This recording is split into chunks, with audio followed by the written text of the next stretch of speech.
Brought to you by Agilus Diagnostics.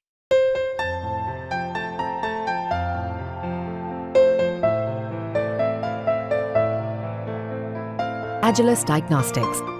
अमरावतीत पुन्हा रवी राणा आणि अडसूळ यांचा जो वाद आहे तो समोर येतो आहे.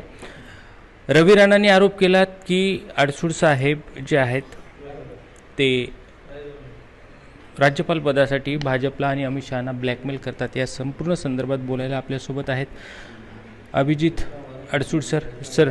मला सांगा की नेमकं वाद हा नवीन नाही, पण आता युतीत आहे तरीही एकामेकावर वार प्रतिवार होतात. नेमकं काय? अमरावती जिल्ह्यासाठी रवी राणांचं बेताल वक्तव्य काय नवीन नाही. आधीच्या पालकमंत्र्यांना पालकमंत्री म्हणणं, भारतीय जनता पार्टीच्या पक्षाच्या लोकांच्या घरांवर दगडफेक करणं, राष्ट्रवादी काँग्रेसच्या ऑफिसेस फोडणं, शिवसेनेचे उबाटाचे दिनेश बुब यांना भर कार्यक्रमात मारणं, या गोष्टी काही या जिल्ह्यासाठी नवीन नाहीत. परंतु आता जे त्यांनी वक्तव्य केलं, खऱ्या अर्थानं यांच्याचसाठी अमितभाईंनी रात्री 3 वाजता आनंदराव अडसूळांचा हात पकडून देवेंद्रजी आणि मुख्यमंत्र्यांसमोर अडसूळ साहेबांना शब्द दिला की बाबा तुम्ही ही जागा सोडा, आम्ही तुम्हाला राज्यपाल पद देत आहोत.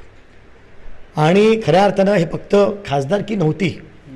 आपण जर पाहिलं तर 4 टर्मचे आमचे प्रतापरावजी जाधव साहेब यांना त्या ठिकाणी स्वतंत्र प्रभार राज्यमंत्री त्या ठिकाणी केंद्रामध्ये मिळालेलं आहे. आज आनंदराव अडसूळ साहेब हे 6 टर्मचे खासदार होते. त्यामुळे कुठेतरी कॅबिनेट मंत्रीपद आमच्या जिल्ह्याचं पहिलं गेलेलं आहे. आणि त्यामुळे अडसूळांनी फक्त खासदारकी सोडली नाही तर कॅबिनेट मंत्रीपद सोडलेलं आहे या देशातलं. हे पहिलं लक्षात घ्यावं लागेल. आणि त्यामुळे दुसऱ्या दिवशी जे पत्र पाठवलं म्हणून मी ते पत्रही दाखवलं, कारण हे जे ब्लॅकमेलिंगचे आरोप होत आहेत की आम्ही खोटं बोलतो का, आनंदराव अडसूळ साहेबांसारखा नेता यांच्यावर जे खोटे आरोप केले जातात, म्हणून मी पत्र तुम्हाला दाखवलं की स्वतः मुख्यमंत्री आणि उपमुख्यमंत्री सही करून त्या पद्धतीने की बाबा आपलं हे जे बोलणं झालं होतं त्या पद्धतीने आम्ही तुम्हाला पत्र पाठवत आहोत आनंदराव अडसूळांचं साहेबांचं रिकमेंडेशन करून की त्यांना राज्यपालपद देण्यात यावं. हे दुसरा विषय, अडसूळ साहेब काय म्हणाले होते की बाबा समजा सेशन कोर्टामध्ये मला न्याय मिळाला नाही, मी हायकोर्टात जातो, हायकोर्टात न्याय मिळाला, सुप्रीम कोर्टातून मला न्याय मिळाल्यासारखं नाही वाटत. आणि संपूर्ण देशातल्या जनतेला तेव्हा वाटलं, ज्यावेळी तुम्ही फॉर्म भरायला जात होता त्याच्या अर्धा तास आधी सभेमध्ये उभे असताना तुम्हाला त्या ठिकाणी सुप्रीम कोर्टाकडून दिलासा मिळतो आणि म्हटलं जातं की बाबा हायकोर्टाला अधिकारच नाही, आज क्युरेटिव्ह पिटिशन दाखल करणार, तर त्यामध्ये गैर काय? जर कायद्याने मला तो अधिकार दिला आहे आणि त्याला टाईम लिमिटेशन आहे म्हणून आम्ही 15 दिवसामध्ये ते दाखल करणार हे अडसूळ साहेबांनी सांगितलं, तर लगेच त्यांच्यावर तुम्ही आरोप करता किंवा तुमचं संतुलन बिघडलं. अरे एक ज्येष्ठ नेत्यावर ज्याची बायको गेल्या महिन्यापूर्वी वारली, आज अशा माणसावर तुम्ही अशा पद्धतीचे आरोप करता. या वयाचाही तुम्ही विचार करत नाही, ज्येष्ठतेचाही विचार करत नाही. 5 वेळा तो माणूस खासदार राहिला, देशाचा मंत्री राहिलेला आहे. म्हणजे हे बेताल वक्तव्य करणाऱ्या अशा या आमदाराला, या पक्षाला, या युतीमधून बाहेर फेकण्यात यावं. कालसुद्धा शिवसैनिकांमध्ये फार मोठा प्रचंड आक्रोश होता, त्यांनी जोडे मारो आंदोलन केलेलं आहे. परंतु हे जर थांबलं नाही तर नक्कीच अजून हा भडका उडेल आणि म्हणून लवकरात लवकर युतीने निर्णय घ्यावा आणि यांना बाहेर फेकावं. नक्कीच या वक्तव्यानंतर, या आक्रमक वक्तव्यानंतर असं समजतात की ज्यावेळेस युतीमध्ये या नवनीत राणांची उमेदवारी आली होती तर पहिल्या टर्मला आपण दोघांनीसुद्धा विरोध केला होता. तोच हा प्रकार आहे का? नेमका यांनी केलेले काम जे आहे महायुतीला महागात पडलं? नक्कीच हे जे बेताल वक्तव्य आपण पाहिलं असेल तर भारतीय जनता पार्टीचे सर्व पदाधिकारी, राष्ट्रवादी काँग्रेसचे सर्व पदाधिकारी, बच्चू भाऊंचा प्रहार पक्ष पूर्ण, शेवटी आज बच्चू भाऊंसारखा एक चांगला नेता आम्ही गमावला युतीमधून, जो अपंगांसाठी, शेतकऱ्यांसाठी, काबाड कष्ट करणाऱ्या लोकांसाठी जमिनीवर उतरून कार्य करतो.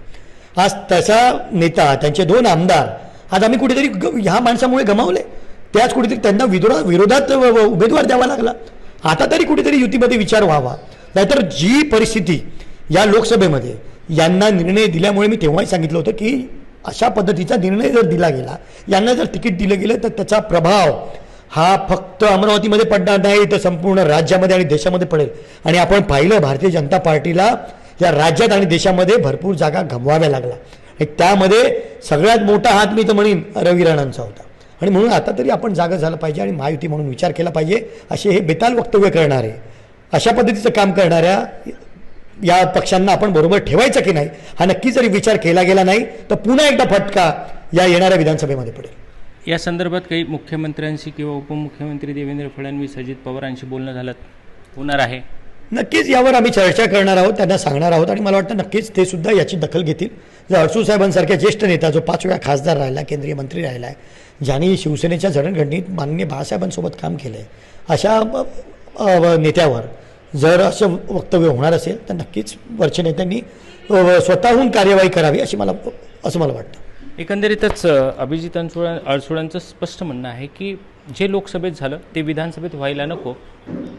असे वक्तव्य जर होत असतील आणि अशा पक्षांचे नेते जर बेताल आपल्याच नेत्यांवर सरसंवाद साधत असतील तर हे महायुतीला परवडण्यासारखं नाही. तेव्हा लगेच वरिष्ठ नेत्यांनी यावर निर्णय घ्यावा. धनंजय साबळे, मुंबई तक, अमरावती.